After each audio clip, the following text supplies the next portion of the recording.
that's my analogy. Like, focus on something today, make some progress, try to get something done, and feel good about that. Feel good about, okay, I'm making progress, I'm working on this. And I would say tomorrow, work on the same thing. Take one topic, one subject, and immerse yourself in it and get passionate about it. A lot of times I tell students, and this goes with this too, is to like, let's say you're working on approach notes. So sometimes students will say, well, should I do pattern number 1 in every key? And you could do that, but I find that kind of boring. Like, you're working on one pattern in every key, in C, and C sharp, and D, and E flat, going through working on every key. A lot of times what I tell students is, you know what, work on 1 through 10 in the key of G and get those cranking and sounding awesome this week. Just work on that. Don't worry about the other keys yet. Just work on that. And 9 times out of 10, they come back the next week and they're like busting out with all these approach note patterns and playing these ripping lines, and you can see the excitement and the passion in their, you know what I mean? They're excited. Wow, I'm getting a lot better. This is great. You know, they're seeing results, and I think that's important because you want that passion to fuel your work ethic and doing the work in the other keys. So, you know, again, pick a key. Maybe if you're gigging, pick a key you do on the gig. That's even better, because then you get to the gig, and instead of playing like your normal stuff that you always play, blues scale, whatever it is, all of a sudden you rip into all these approach lines, and you know the guys in the band are like, "Dude, what have you been working on? That sounds awesome," you know. And I say that because that happened to me when I was working on this stuff. I'd go to the gig and just throw it in here and there, and people would come up to me on break and going, "What have you been working on, man? What kind of stuff? That sounded awesome," which is a great feeling. And I'd leave the gig going, "Yeah, my work's paying off." And I'd go, you know, Monday, I'd get right back to it after the gigs on the weekend. I'd start practicing again and go. And what I would think is, okay, I have that key down. I used it on the gig. It sounded great. Now let me get let me do E flat, because we have that tune in E flat, and this would sound great in E flat. So then I'd start working on E flat. I'd just passionate hours and hours every day. The gig on the weekend, we'd call the tune, bam. Oh yeah, I'm doing good. I got the approaches down. Yay. You know, and you're excited, you're passionate. And then you just keep that excitement and passion and try to work through all the keys as you go. And for me, if I have 6 keys really down and I'm burning on those keys, it's also a kick in the butt when I play a tune in the other key.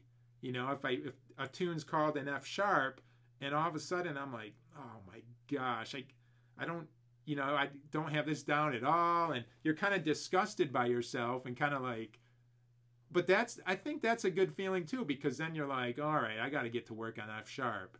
So that kind of completes the cycle, and you start working on until you have 11 keys down and 1 left, and it's like gnawing at you, like, okay, I got to work on that last key, the C sharp or whatever it is.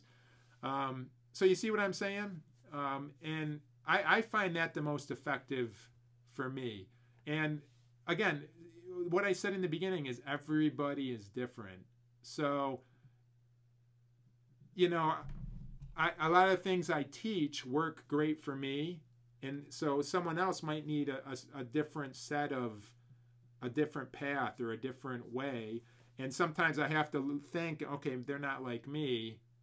What can I do with them that would kind of get them to the next step? And it's funny because I ask you to assess yourself and judge yourself. In a lot of ways, you know yourself better than anyone. But people are funny. A lot of times people don't like or don't choose to believe or see themselves in reality.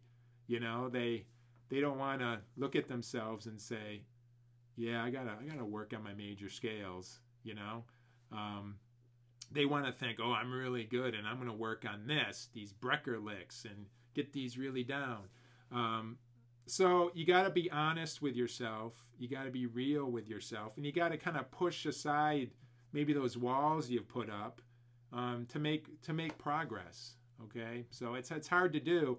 I mean, I was a gigging musician long before I chose to work on that bebop stuff. I was playing bop lines and all sorts of stuff on standards. I was, you know, gigging quite a bit, and I was happy with my playing, but I never worked on like the bebop scale lines and had it down and mastered in every key. So I had to say, you know, let me go back and really focus and really get that down.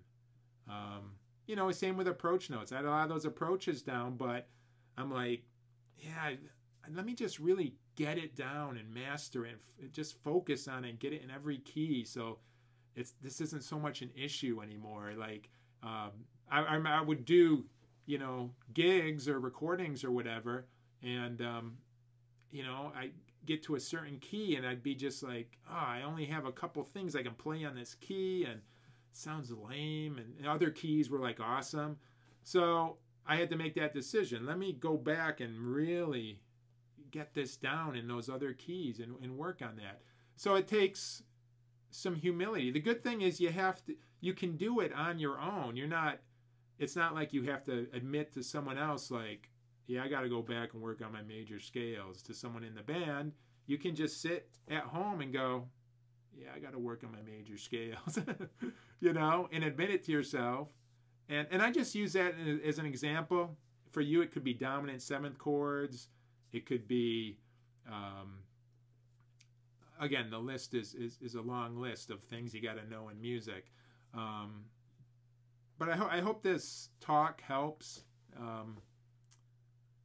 It helps, you know, it helps me to think this way, and I hope it helps you to listen to it and to kind of figure yourself out.